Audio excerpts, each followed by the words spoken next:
All right, good morning, everybody. And today we are going to complete Ode to the Nightingale, and we'll discuss the important lines of what John Keats has written in the poetry Ode to the Nightingale. The concluding part will be done today.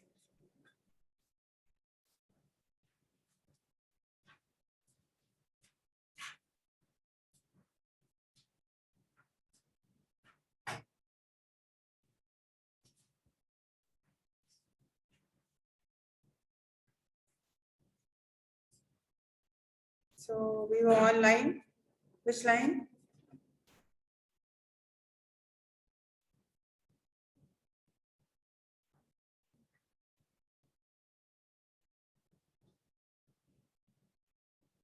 Tell me which line?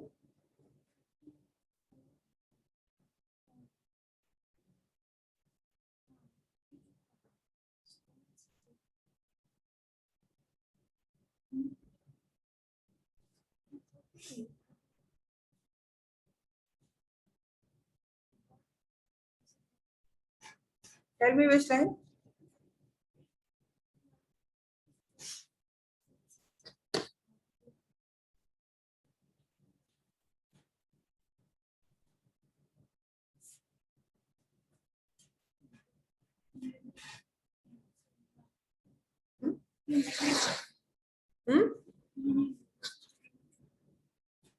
ये हो चुका था. Okay. But on the viewless wings of a posy. Viewless means something which cannot be seen. Write down the vocabulary. I told you to write down the vocabulary. Viewless wings. Wings in Hindi it is pank. And viewless जो दिखता नहीं. Poetry is the wings of the poetry does not have any wings. The poet would like to go. The poet would like to be with the nightingale on the wings of the poetry.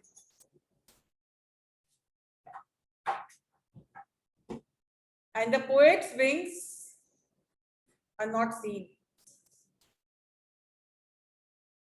Viewless wings of posy. Posy means poetry.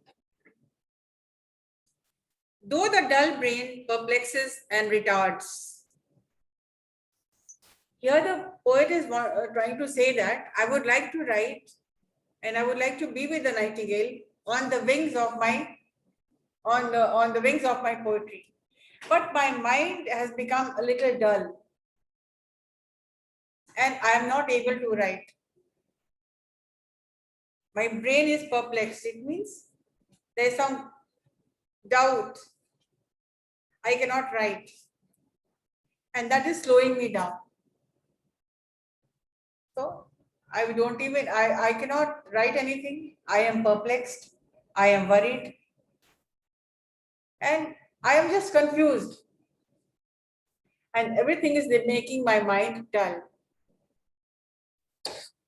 Instead of flying, he is going to fly on the wings of his own poetry. Poetry's wings are invisible or viewless.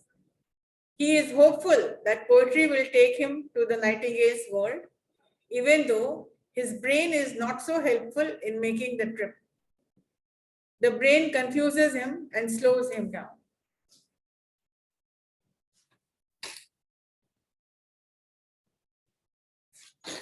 Already with thee. Already with thee. Thee means you. मैं वहाँ पहुँच चुका हूँ. I am already there with you. Night is the tender is the night. It means it is night time. आप लोग अपना DRCC report दे दिया. Login ID are चाहिए नहीं तो लास्ट क्लास का हमने बात ऊपर आओ हमने को okay.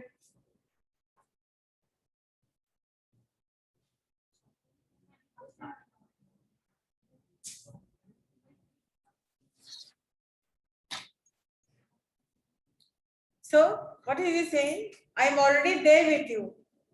Already there with thee. तुम्हारे साथ मैं आ चुका हूँ. तुम्हारे पास मैं आ चुका हूँ। And it is night time, tender is the night, मतलब रात अभी शुरू ही हुई है, tender. And happily the queen moon is on her throne, and the moon, it is a moonlit night. Queen moon, he is calling the moon queen, and queen अपने throne पे आप बैठ चुकी है। What is throne? क्या मतलब होता है throne का? कांटा। throne, राजा लोग कहाँ बैठते हैं? तो तुम कांटे पे बैठाओगे राजा को, तुम थॉर्न समझ रहे हो या थ्रोन। थ्रोन मतलब सिंहासन। तो कौन बैठा सिंहासन पे? कौन? कौन बैठा है थ्रोन पे? कौन सी क्वीन?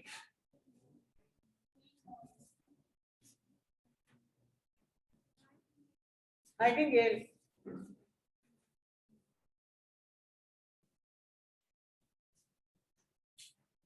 हिंदी समझ में आता है कि नहीं?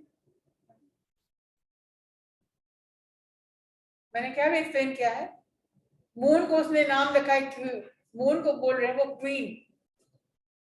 सुना करो, समझा करो, कंफ्यूज मत हो जाओ कि क्या हो रहा है क्लास में। सामने बैठे हो और बात नहीं समझ में आ रही तो पूछ सकते हो।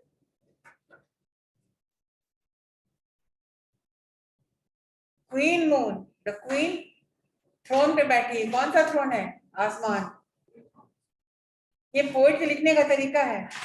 तुम लोग वो तरीका नहीं समझ पाओगे जो पोएटिक लोग, जो पोएटिक चीज होती है।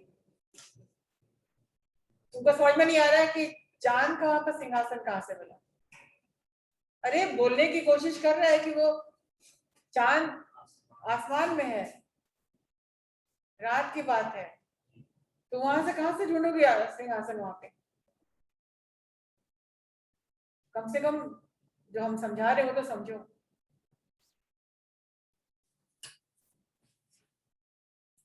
सो ऑलरेडी विद मी, मैं तुम्हारे पास पहुंच चुका हूँ। Tender is the night and queen moon is on her throne, मतलब चांद दिख रहा है आसमान में। And then all of a sudden,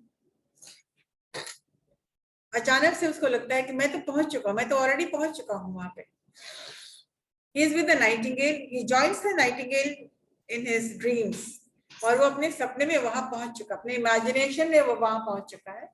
Because the imagery in this section is associated with darkness and night, and he is imagining कि रात है, वहां पहुंच चुका है और चांद वो देख रहा है। He is in the kingdom of the night, और वो रात के किंगडम में पहुंच चुका है, which is soft and tender, and the moon is visible in the sky.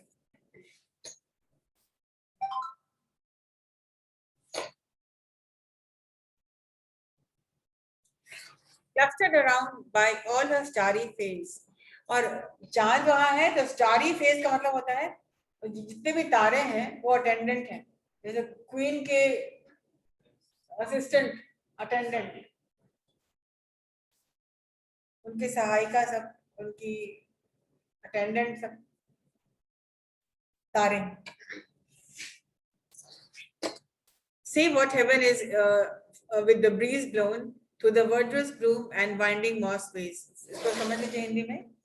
तो चांद अंधेरा है, चांदनी है, चांद रात, चांद है, तारे भी हैं, लेकिन जंगल में घना अंधेरा है।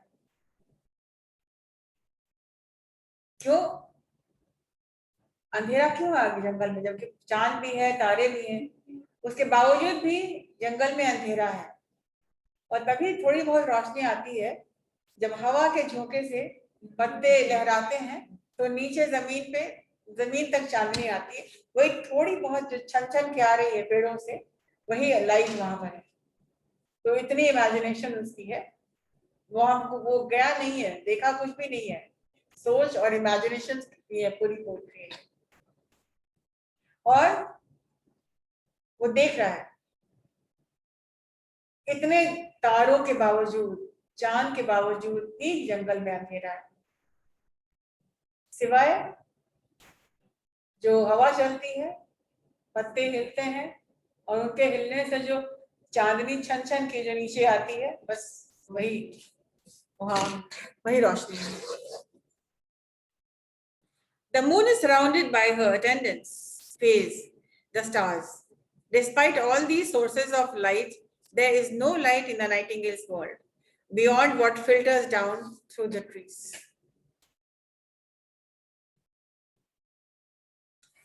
I cannot see what flowers are at my feet, nor what soft incense hangs from upon the walls. तो बोल रहे मुझे नहीं मालूम है, I cannot see कि नीचे कौन से फूल खिले हुए हैं, दिख नहीं रहा है, मुझे नहीं पता है, और मुझे पता नहीं और पेड़ों से क्या लटक रहे हैं और किनकी क्या चीज की खुशबू आ रही है।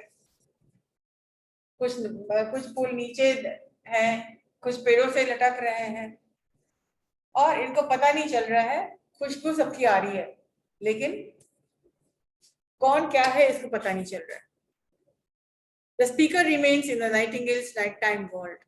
Without light, the speaker can't see the flowers on the forest floor or the plants that produce the pleasant smell. Pleasant smell, अच्छी खुशबू।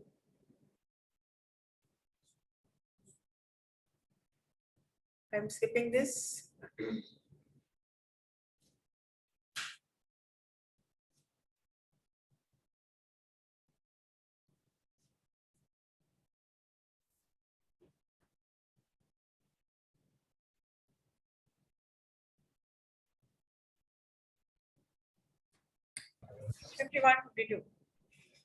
तो जब सब जगह अंधेरा है, डार्क है और इतने जो हमने स्किप कर दिया है उसमें यही लिखा हुआ है कौन सा फूल है, वो गेस कर रहा है कि शायद ये मौसम में ये फूल खिले होंगे, इस मौसम में तो इतने फूल खिलते हैं और इन सबके सब मिलाकर के बहुत अच्छी एक खुशबू आ रही है। तो एक गेसिंग गेम चल रहा है उसका कि ये मुझे पता है कौन सा फूल है, ये मुझे पता है, ये मुझे लग रहा है ये फूल है। बस इतने जो हमने स्किप किया, बस इसमें इमेजिनेशन है कि कौन कौन से खुशबू आ रही है और कहाँ कहाँ कितने प्लांट्स हैं और किस सीजन में कौन सा फूल खिलता है। वो जॉन कीट्स को पता था, उसी से वो अटकलें लगाता है कि शायद ये फूल होगा, शायद वो फूल होगा। उसके क्या मैंने और अंधेरा है, darkling I listen for many a time I have been half in love with peaceful death. अब डार्कलिंग जैसे डार्लिंग बोलते हैं ना, कोई किसी को बहुत प्यार कोई करता है तो डार्लिंग बोलता है, उसको हस्बैंड वाइफ है तो एक दूसरे को डार्लिंग बोलते हैं। अब इसको इतना अंधेरा से प्यार था, अंधेरा से प्यार, अंधेरा से कनेक्ट करते हैं वो मौत को, डेथ को। तो डेथ से इनकी इतनी लगाव हो चुकी थी तो अंधेरे और डेथ को उन्होंने एक नाम दे दिया है, डार्कलिंग। डार्कनेस से darkling, darkling I listen and for many a times I have been half in love with peaceful death। और मुझे कई बार ऐसा लगा है कि मुझे लगता है कि मुझे मौत से प्यार हो गई है। कई बार मुझे ऐसा लगा कि मुझे मौत से प्यार हो गई, half in love with peaceful death. Peaceful का मतलब होता है जो डेथ जो आराम देगा।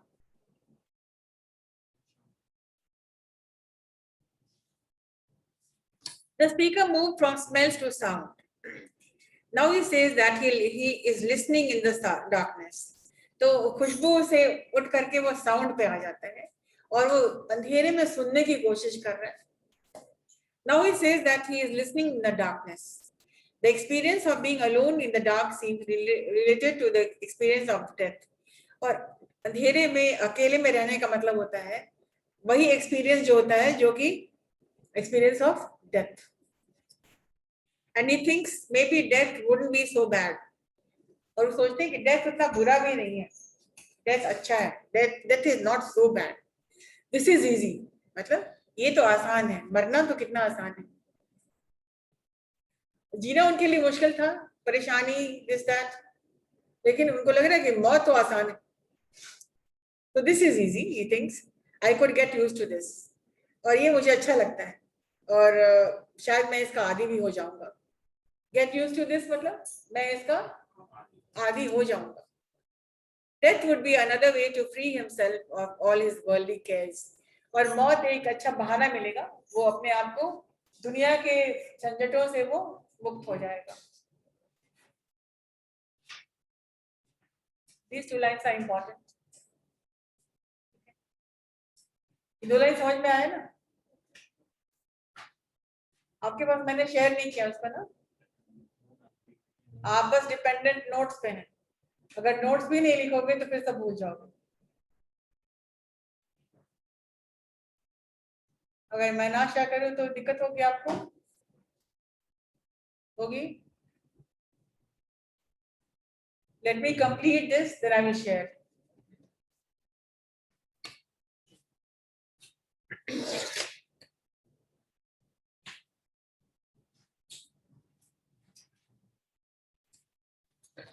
Called him soft names in many amused rhymes to take into the air my quiet breath.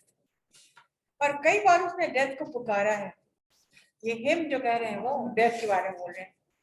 Death को कई बार उसने पुकारा है, अपनी पोएट्री में पुकारा है कि तुम आओ और मेरी सांसें ले जाओ. टेक माई ब्रेथ अवे, मेरी सांस, to take into the air my quiet breath. और ये जो हवा है उसमें मेरी भी सांसें भी शामिल कर ले लो. This is turning into a love story between the speaker and death. तो पहले वो कहते हैं I was half in love, और अब उनको लग रहा है I am completely in love with death. So this is becoming a love story. The speaker whispers sweet nothings to death, and by whispering we mean writes rhyming poetry about. Yes, it's true. Keats was obsessed with the idea of death, and he often wrote about it. और ये सही बात है कि death को लेकर के Keats बहुत ही ऑब्सेस्ड था, मतलब कि वो पैशनेट था. डेथ के बारे में बहुत सोचा करता था. हो सकता है कि उसको आभास हो गई होगी कि बहुत कम उम्र में वो चला जाएगा, तो उसको ये इस बात का शायद एहसास होने लगा था कि जिंदगी उसकी कम है. इसलिए कि जब वो लिख रहे थे तो 21 साल के थे और 22 साल में तो उनकी मौत ही हो गई. Line 54 is mysterious. और लाइन 54 जो है काफी मिस्टीरियस है कि मेरी सांसें को ले लो तुम आकर के. तो इसमें बहुत राज है. क्या कीट्स को पता चल गया था कि वो मरने वाला है? We think it means either that he wants death to take the air from his lung, or that the air takes his breath along with his verse. Line 55-56. Now more than ever, it seems rich to die, to seize upon the midnight with no pain. और अभी सबसे ज्यादा लग रहा है मरने की इच्छा हो रही है. इतना कभी पहले नहीं हुआ था जितना कि अभी हो रहा है. Now more than ever seems rich to die, to seize upon the midnight with no pain. और इस रात में, सन्नाटे में, मिडनाइट में, या इस वर्ल्ड से गुजर जाऊं बिना किसी दर्द, बिना किसी पेन के. He is really quite taken with the death idea, while in the world of the Nightingale, he thinks it would be rich to die. और मरना आसान होगा उसके लिए, और इसलिए वो रिक्वेस्ट कर रहा है कि मैं मर जाऊं. He'd like to go quietly in the middle of the night. He's just to stop existing. This part of the poem is kind of creepy because Keats did die very young. Creepy का मतलब होता है रोंगटा खड़ा करने वाला. Creepy.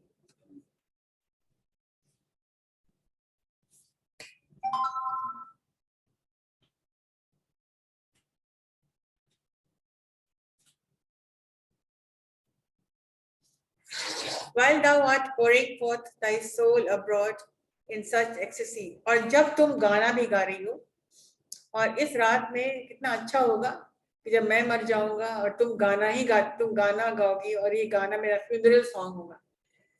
Christians के funeral में हमेशा चर्च सर्विस होता है, प्रेयर सर्विस होता है, जिसमें लोग बहुत ऑर्केस्ट्रा बजता है और बहुत तरह के फ्यूनरल में उन लोग का एक तरह का एक कस्टम है कि फ्यूनरल सॉन्ग बजता है। तो उनको लग रहा है कि नाइटिंगेल गा रही है मेरे लिए, और काश उसको पता भी नहीं है, लेकिन वो तो फ्यूनरल सॉन्ग गा रही होगी जब मैं मर जाऊंगा तो, और वो ये सब फील कर रहा है। So he wants to die at midnight while listening to the nightingale singing. They were wondering what happened to the nightingale, और अभी वो फिर वापस नाइटिंगेल के बारे में बात कर रहा है। बीच में बिल्कुल वो साउंड और रात एंड चांद एंड ये सब बात कर रहा था। अब नाइटिंगेल का कोई जिक्र नहीं था। जंगल में क्या हो रहा है, कौन से फूल दिख रहे हैं उसको, क्या साउंड आ रहा है, फिर वो डेथ के बारे में सोच रहा है। तो नाइटिंगेल बीच में बिल्कुल वो उसके बारे में बात नहीं कर रहा है। और अब पोएट्री के एंड में वो फिर बात कर रहा है नाइटिंगेल के बारे में कि तुम जब मैं जब मर जाऊंगा तो तुम्हारा गाना चलता रहेगा, and that will be a funeral song for me. Okay. So he seems to forget about the nightingale at the beginning of the stanza and then return to it at the end, as if he suddenly remembered, oh right, this is supposed to be a poem about a bird. The nightingale is kind of like a poet, sending its voice into the air, just as Keats sends his rhyme into the air. The bird's music expresses its soul. Birds have souls? Yes, this one does.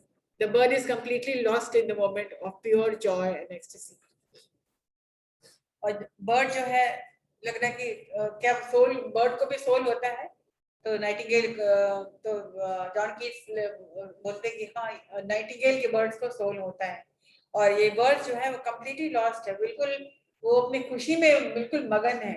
और Joy मतलब खुशी, and ecstasy मतलब होता है extreme happiness. Ecstasy मतलब इतनी खुशी की होश नहीं रहता है, ecstasy. The last word inverted commas.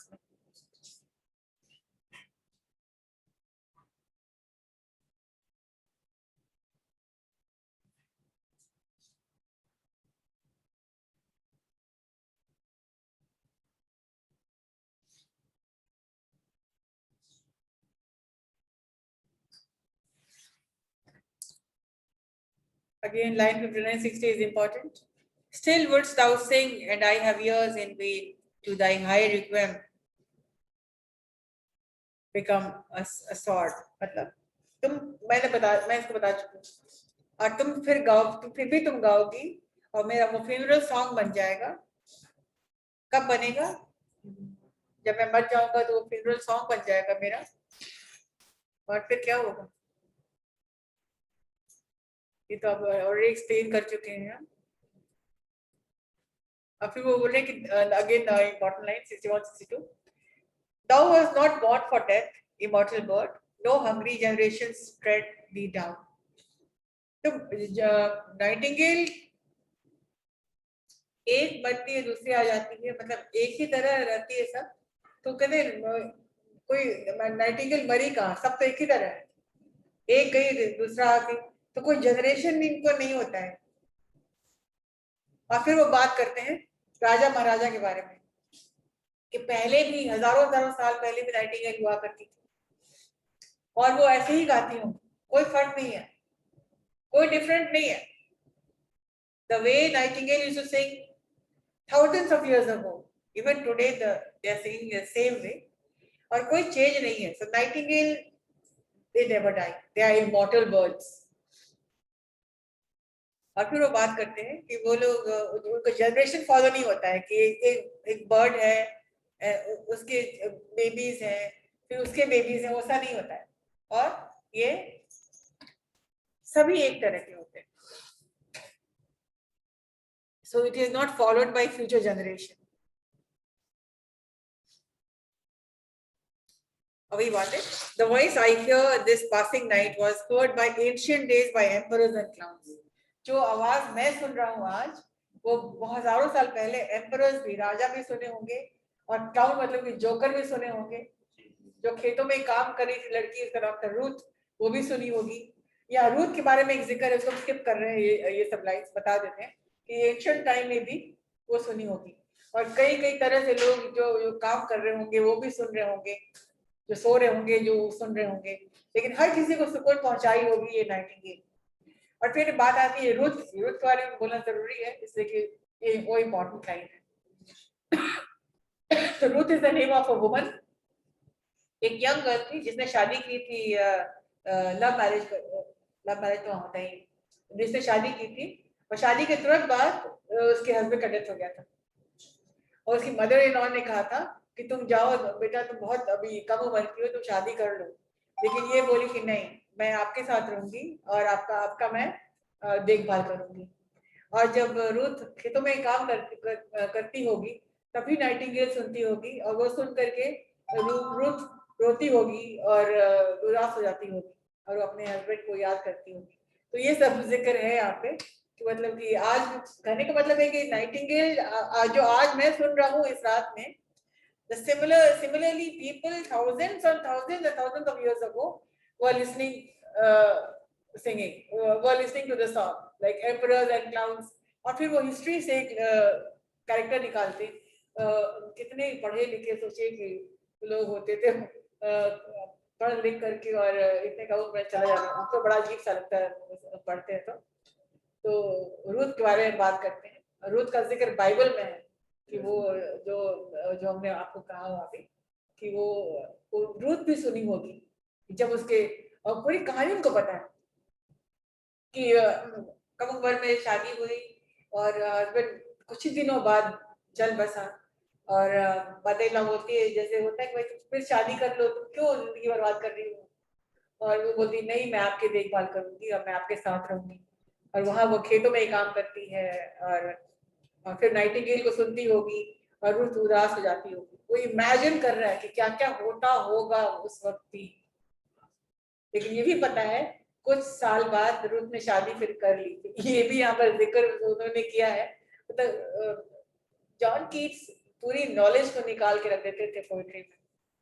और देखिए पोइट्री पढ़ाना तो मेरे लिए तो पढ़ाना चलो प्रोफेशन हम इसको नहीं समझते, पढ़ाना एक पैशन हो जाता है। पैशन तब होगा जब तुम पढ़ने का, तुमको अगर तुमको शौक हो गया पढ़ने का तो फिर पढ़ाना क्या है, पहले तो शौक डेवलप करिए पढ़ने का, नॉलेज का। नॉलेज यहाँ है, नॉलेज यहाँ है तो कहीं भी आप कर सकते हैं ना। तो इतनी कहानी जो हम लोग जानते हैं बोलते हैं, कैसे जान पाए, बगैर पढ़े जान पाए। तो तुमने कहा कि मैम वो तो हो गया, कितनी हुई, कितना हुआ, इतनी जान लो कि एग्जाम में कहीं से भी आए आप तैयार हो जाओ लिखने के। और जो उस किताब में कंटेंट में है, मैंने कुछ इंपॉर्टेंट लाइंस दिया है, लेकिन दैट इज स्मार्ट वर्क जो हमने किया। दिस इज हार्ड वर्क, वो भी हम ही कर रहे हैं। तो हम हार्ड वर्क जानते हैं तब तो हम स्मार्ट वर्क कर पाए। यहाँ पूरी हम जान लिए और फिर these are the important lines, right? So this is difference between smart work and hard work. Hard work जो किया है, जिसने करा हुआ है, वही स्मार्ट वर्क कर सकता है। और तुम सिर्फ स्मार्ट वर्क को लेके पढ़ोगे तो maybe you will never speak like how your teachers are speaking. Knowledge तो नहीं मिलेगा ना।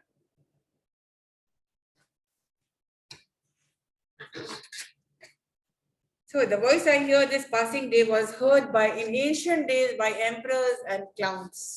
Clown का मतलब होता है जोकर, हंसते हंसाने वाला।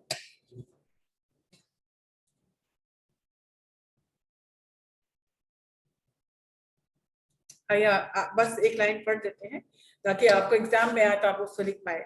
Perhaps the self same song that found a path through the sad heart of Ruth when sick for home.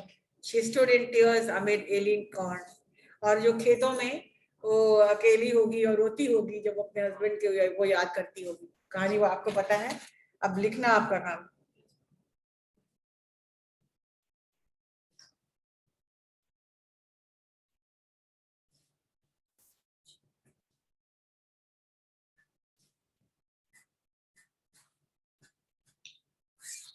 The nightingale flies out of the window.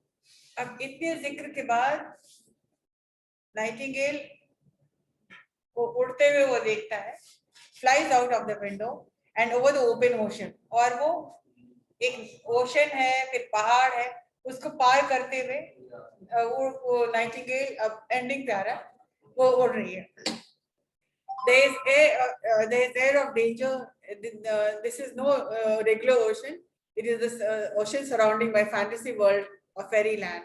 Somehow magic is involved. After it flies out the window, the nightingale is alone and abandoned. और जब वो Nightingale चली जाती है, जब वो गाना बंद कर जाती है, कर देती है, उस वक्त वो नाइटिंगेल अकेली हो जाती है. जब तक वो गाती रहती है, वो खुश रहती है, लेकिन वो चुप हो जाती है, जब शांत हो जाती है, तब वो अकेली हो जाती है. और अबैंडेड मतलब सैड, सबने उसको छोड़ दिया है.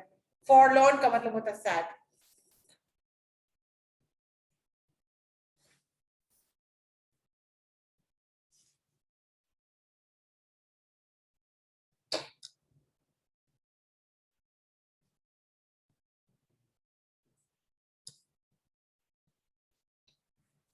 Forlorn, the very word is like a bell to toil me back from thee to my soul self.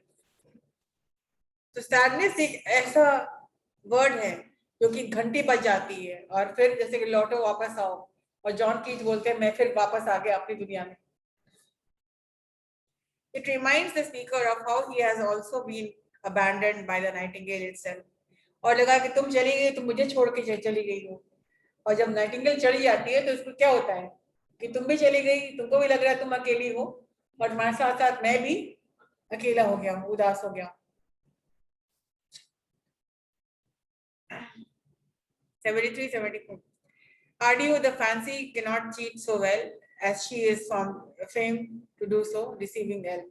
और लगता है कि मेरा भ्रम मुझे धोखा दे रहा है, मेरी अपनी सोच ने मुझे धोखा दिया है, ये भ्रम है जो मुझे चीट किया है.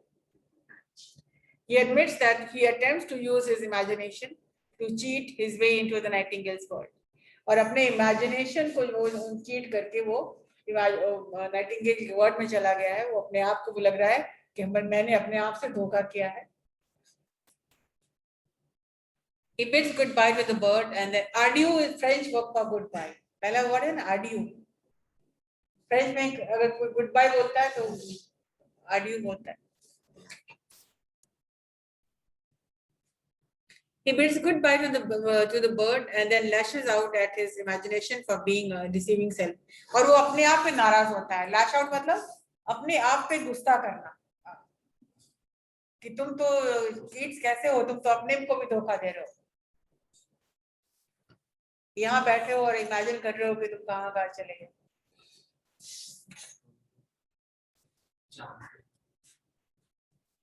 Page 75-78. Adieu, adieu, thy plaintive anthem fades. और ये दो बार बोलते हैं adieu, adieu मतलब कि goodbye for a long time. Thy plaintive anthem fades मतलब तुम्हारा जो सैड जो एंथम है, जो गाना तुम्हारा जो है वो सैड करके जा रहा है, और इसको एंथम बोल रहा है. उसको एंथम मतलब सॉन्ग को नहीं, अब he is saying it is the anthem like national anthem. आप बहुत रिस्पेक्ट करते हैं, आप खड़े हो जाते हैं. तो जॉन कीट्स भी खड़ा हो जाता है जब बर्ड उड़ के जाती है, तो वो सुनता है, तो जब गा रही वो सुन ही रहा उसको, वहां बैठी हुई वो गा रही सुन रहा है. न तो नाइटिंगेल जंगल में है और न ही जॉन कीट्स जंगल में है. वो ऊपर बैठ गई गा रही, और इनका इमेजिनेशन है कि सुबह से ये वहां बैठे हैं, दोपहर से बैठे हैं, और इतनी सोच उनकी, और ये पोइट्री.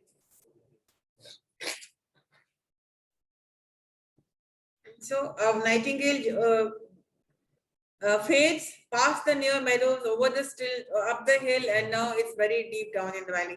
मतलब फील्ड को पार करके नाइटिंगेल, नदी को पार करके नाइटिंगेल अब दूसरी घाटी में वो उतर चुकी है, और उसकी आवाज बिल्कुल ही नहीं आ रही.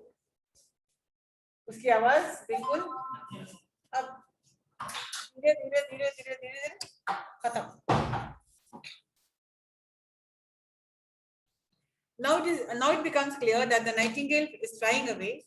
The speaker bids goodbye twice more to the nightingale using the French word adieu, which means goodbye for a long time.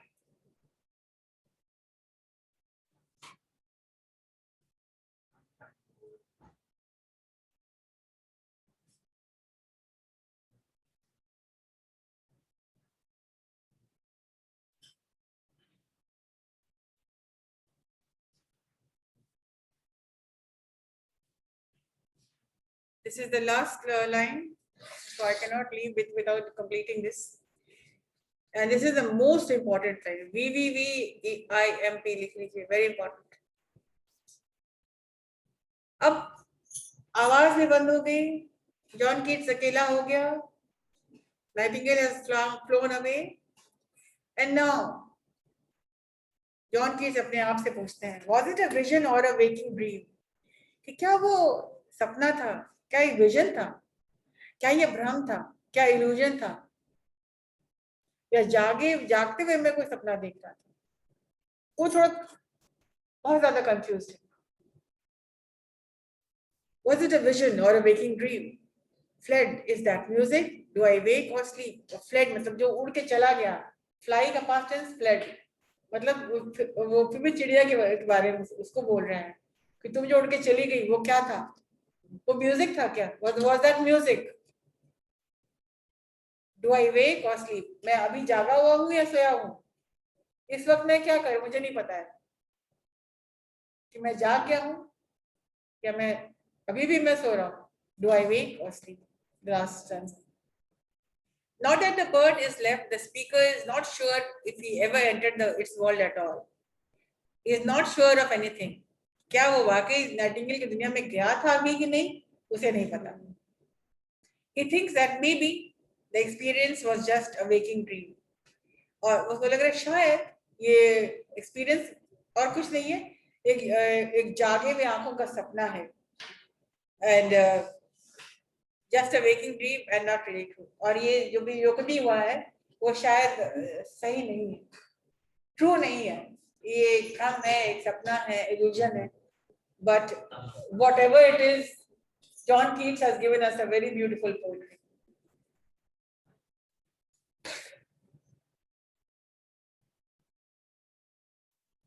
ये जॉन कीट्स का हाउस है. This is the Keats grove. उसका now it has become a library.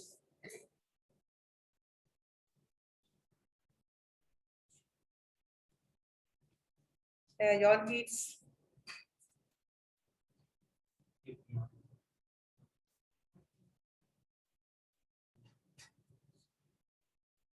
Last का है, do I wake or sleep? This is very important. This slide is very important.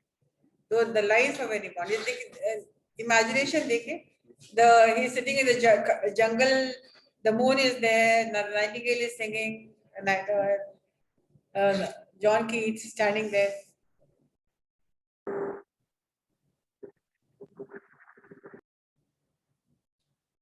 Chali, that's it.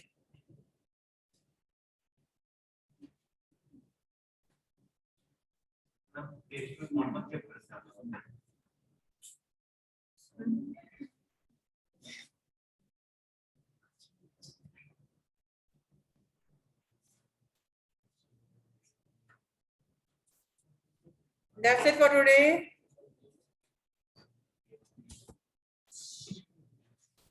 So we have finished the lesson.